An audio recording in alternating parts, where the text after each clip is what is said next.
No doubt about it, the absolute king to replenish and revitalize, augment, and amend our garden soils is compost.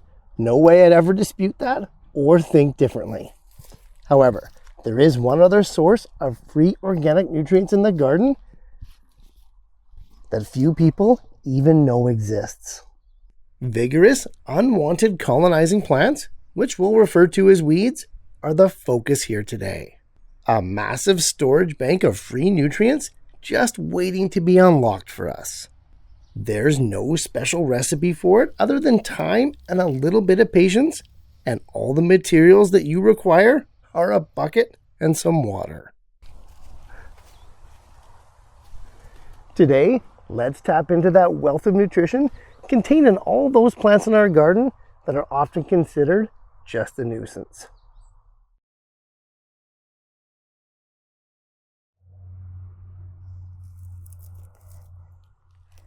Before we get into the nuts and bolts of making your own weed fertilizer, let's discuss why it's something we'd even want to do in the first place.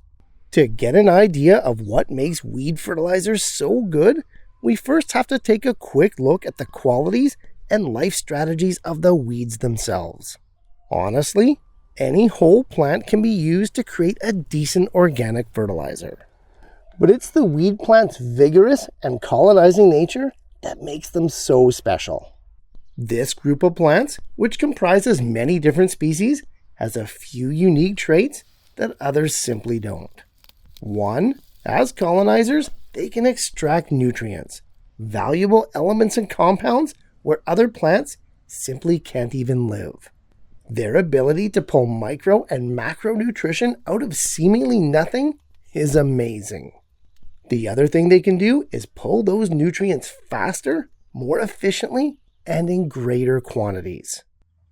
The types of plants that grow like this are sometimes referred to as dynamic or biodynamic accumulators. A fancy word for specialized plants that uptake minerals and nutrients and store them in high concentrations in their cells and tissues. So, even in garden beds, in regular soil, the nutrient profile of the leaves and foliage of weeds is going to be greater than that of other plants. Which means as they break down, these guys are going to give us a bigger bang for the buck.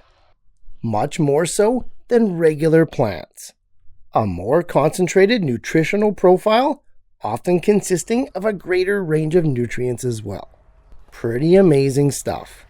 Okay, that's the why. But how exactly do we go about unlocking all of this fertilizing potential? Once you've made that decision to make your own weed fertilizer, other than the weeds themselves, you only need two things: a bucket with a lid and some water. So, let's go ahead and collect some weeds so we can get started.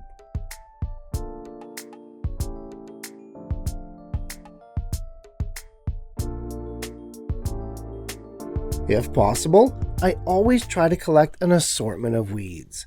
That way, I get a more varied and dynamic nutrient profile. Whatever you have available, pretty much all weeds are going to work with this. But some definitely are better than others, so here's a list of the best ones.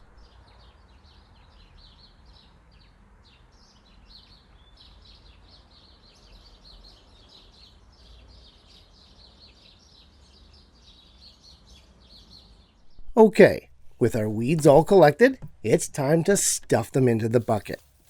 No joke, really pack them in there. To make this process a bit faster, you can cut up the leaves and stems. You don't have to, but it does speed things up. Alright, once your bucket is packed full, add in the water. Right to the surface. Every piece of foliage needs to be submerged.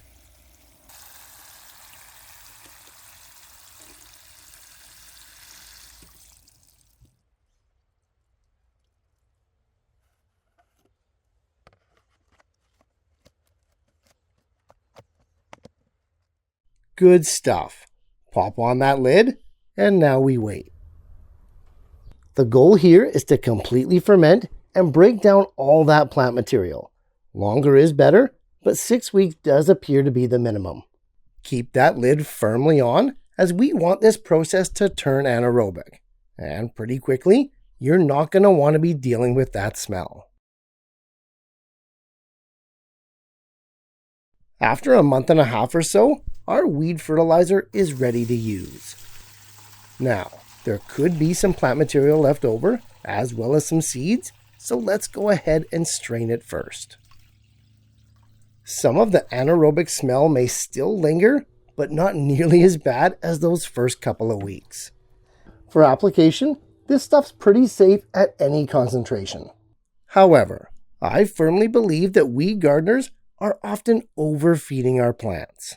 So I like to use this solution at a ratio of 1 part to 3 parts water, or 25%. Full or half strength does work too, but for you foliar feeders, I say dial it back to 25% or less.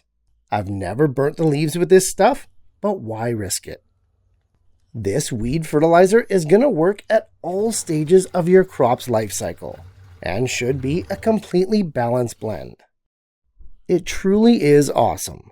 Seedlings, transplants, plugs, as well as established plants will all benefit from a dose of fermented weed fertilizer. One thing to remember though, weed tea or weed fertilizer is not compost tea.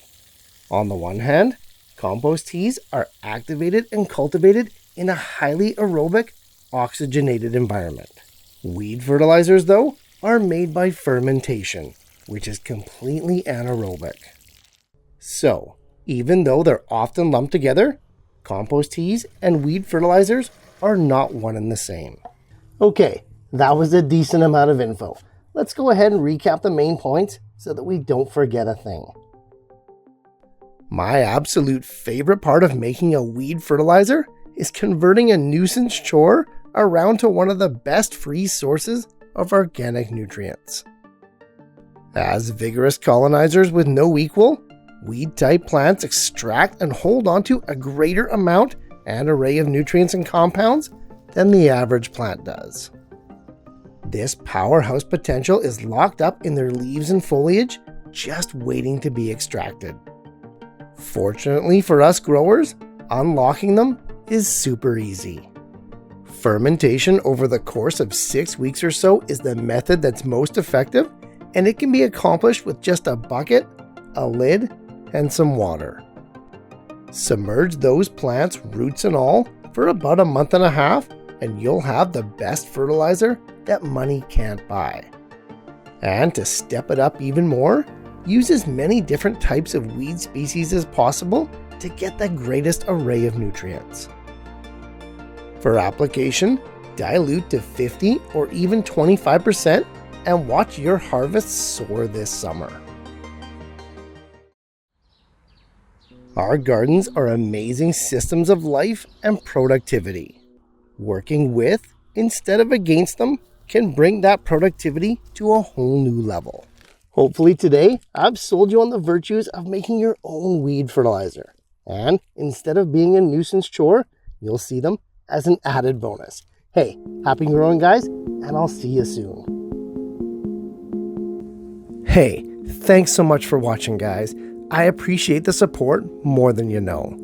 And if you're getting value from these videos, please like and share them to spread the word and help your fellow gardener to grow better.